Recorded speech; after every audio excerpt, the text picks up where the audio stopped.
नमस्कार छ है सबैजनालाई। आज म पालक, आलु र अन्डा सब्जी बनाउन लाग्दैछु। पालक बोइल गर्न हालिसकेको छु, उम्लिँदैछ। अब प्याज, टमाटर, लसुन खुर्सानी काट्ने तर्खरमा छु, काटेर पनि भइसक्यो हैन। अब प्याज टमाटरलाई धुने, अन्डा बोइल भइसक्यो। अब अन्डा छिल्नु पर्यो। अन्डा छिलेर फेरि चक्कुले या चाहिँ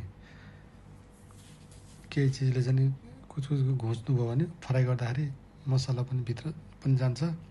फ्राई गर्दाखेरि पड्किने सम्भावना नै हुँदैन, नत्र उछिट्टिन्छ तातो तेलमा।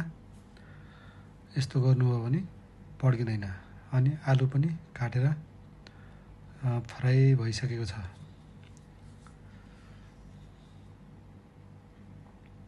तपाईहरुलाई कस्तो लाग्छ आलु, पालक र अन्डा बोइल गरेर फ्राई गरेर अनि पालकको सब्जी बनाउँदाखेरि?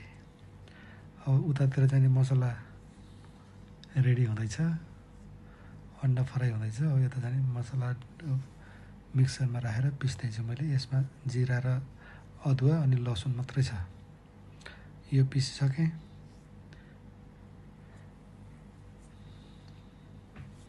अब अन्डा रेडी हुन लागेको छ।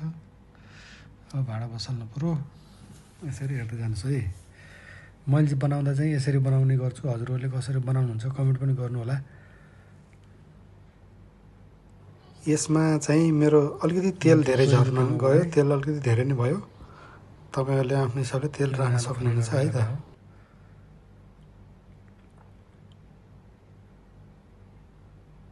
आलु चाहिँ नि यस्तै च्याट्पे काटिनुहुन्छ, अलि लामो खाले काटिनुहुन्छ, डोलोडी काटिनुहुन्छ, बोइल गरेर फ्राई गरिनुहुन्छ, काँचै फ्राई गरिनुहुन्छ। बोइल गरेर फ्राई नगरिकन त्यत्तिकै पालकमा राख्दा पनि मिठो हुन्छ, राम्रै हुन्छ। तर मलाई आज चाहिँ फ्राई गरेर बनाउन मन लाग्यो।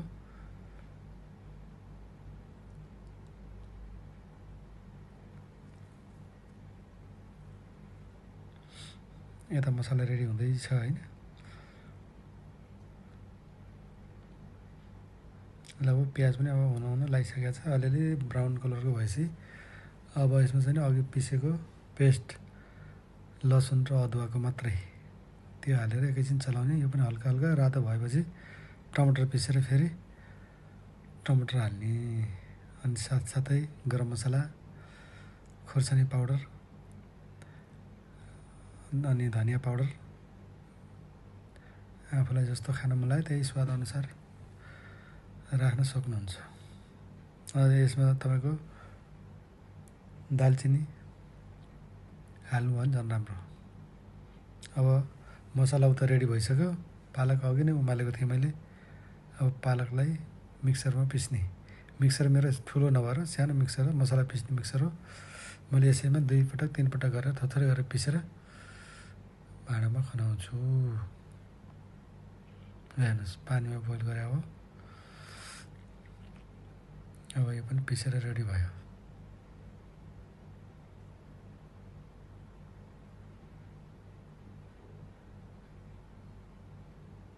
अब यसमा पालक आउँछ। हेर्नुहोस् है त, पालक आयो नि।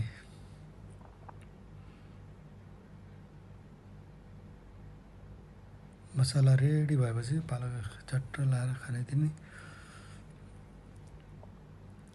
क्या दामी कलर मङ बास्ना आएको छ। मैले अलिकति पानी धेरै राखेको छु, किन भन्दाखेरि भात खानुको लागि, सब्जीसँग रोटीसँग खानुको लागि चाहिँ पानी त्यति नराखे पनि हुन्छ, मजा आउँछ त्यसरी खानलाई। मैले फेरि भातसँग खानुको लागि भनेर हल्का पातलो पातलो बनाएको छु। त्यो तपाईले आफूले स्वाद अनुसार कस्तो खान मन लाग्यो त्यही हिसाबले गरे पनि हुन्छ। अब यो आलु राखिसक्यो, अन्डा पनि राखिसक्यो। यो चाहिँ के राखेँ भन्दाखेरि खुर्सानी लामो लामो काटेर खुर्सानी लास्टमा माथिबाट हालिदिने। अनि लास्ट स्टेजमा चाहिँ तोरीको दाना मात्रै थोरै तेलमा पड्काउने। हेर्नुहोस् अब यसरी पड्काउने। झट्ट पड्क्यो हैन। उता हाल्यो। अब त्यसपछि नि धनिया हाल्ने। ल काटेको धनिया हाल्यो। ल कलरफुल दामी अन्डा पालक भन्दा पनि मिल्यो, अन्डा आलु पालक भन्दा पनि मिल्यो। अब म चाहिँ खाना रेडी। तपाईँहरूलाई कस्तो लाग्यो हेर्दाखेरि मैले